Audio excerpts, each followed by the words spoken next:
If you're a company out there, and I think as Garry sort of briefed me and Mark briefed me prior to this, if you're a company out there looking for money, this is what we would say you need to look at.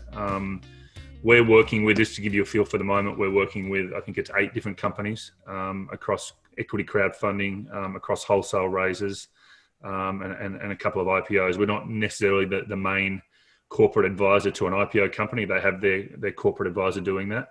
But for early stage companies, those that are sort of pre-seed or seed or Series A raises, our advice would be we deem it sort of investor readiness. And you need to have a good feel for what you've got in that company, in your own company, prior to going out to raising money. I'll lead with a statement that, and this may fall to a lot of the people online at the moment. A lot of the founders we see are exceptionally good at selling their product, as they should be. Where they sometimes struggle is, are they exceptionally good at selling their company? They're not used to selling their company. It's a completely different sale from selling your product, selling the widget, to selling the company that it makes the widgets. So what we say is you need to be different. You need to have a point of differentiation. We would exercise that, or we would test the company on doing that by saying, come up with what we call your only statement. You are the only company in Australia that does X, or the only company in the Asia Pacific or some geographical area, the only company in this sector, the only company globally that does something. So you need to be able to lead with that statement to be able to say, we are doing something different. You need to be unique. So in the eyes of an investor, they want to invest into something that's completely brand new, or something that is solving a problem. It's the only technology that can solve that problem. Secondly, and just going down those points of the ticks on that page there, Just you before need you to go, be able to show some traction or some growth. Sorry, Garry, you were saying something? yeah, it's just saying, just to me go that different. Sometimes what I've found with founders that they are different, but often it's actually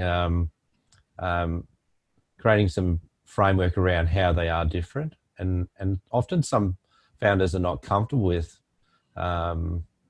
openly saying and being confident about how they are different. Sometimes that takes a bit of encouragement too, and that's where I suppose someone like yourself is, plays an important role in that space of trying to tease out those things that they're significantly different, or how they're better than the rest. We do a lot of sort of one-on-one workshops with the companies that we help, and this is sort of, let's say 4 to 6 to 8 weeks prior to a date that we would want to pencil in the diary to say, let's go out and raise capital on this date. That might be, let's call it, I know we've got Christmas and New Year coming up, but at the moment I would say to the companies we're working with that aren't raising capital at the moment, it's sort of a January 27 day, beyond Australia Day, that sort of Australia gets back to work, or 1st of February next year. And we'll sit down with these companies throughout this time, the next 2 months, fine-tuning, boiling the ocean, so to speak, around what that company has. What are your core aims? What are your aspirations? What's your traction? What's an acceptable growth for you guys at a particular stage of your company? I think the other thing to think about, if you are an early stage company, it's about, in the eyes of the investor, it's about de-risking as much as you possibly can, given the stage of where you're at, de-risking that investment for an investor.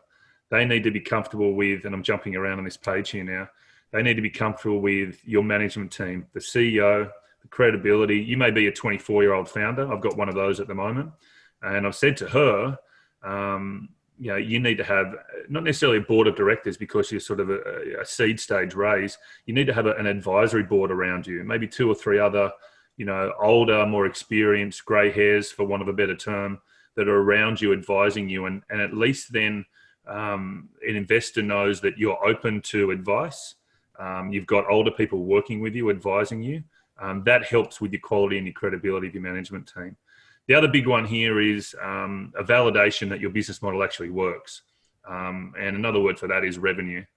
If you're out there, we don't necessarily work with companies until so we work with a seed company and onward, Series A, Series B, and then pre-IPO and IPO. It's very risky, obviously, with a much lower valuation for a company that hasn't effectively validated their business model. That's really important. Your business model's been validated.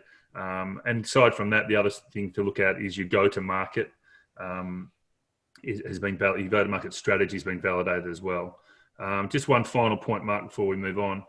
A lot of investors want that market opportunity or the gap in the market. They want to be able to see that there is what they call a TAM. It's an acronym for TAM, total addressable market. That the total addressable market that you're playing in is sizable and effectively encouraging to say, I'm happy for you guys, happy to invest in the company, given that the TAM, the total addressable market, is this massive space, i.e. that we can take a certain market share of that TAM, and that market share will equal some revenue that is effectively meaningful. So that's sort of the big one there.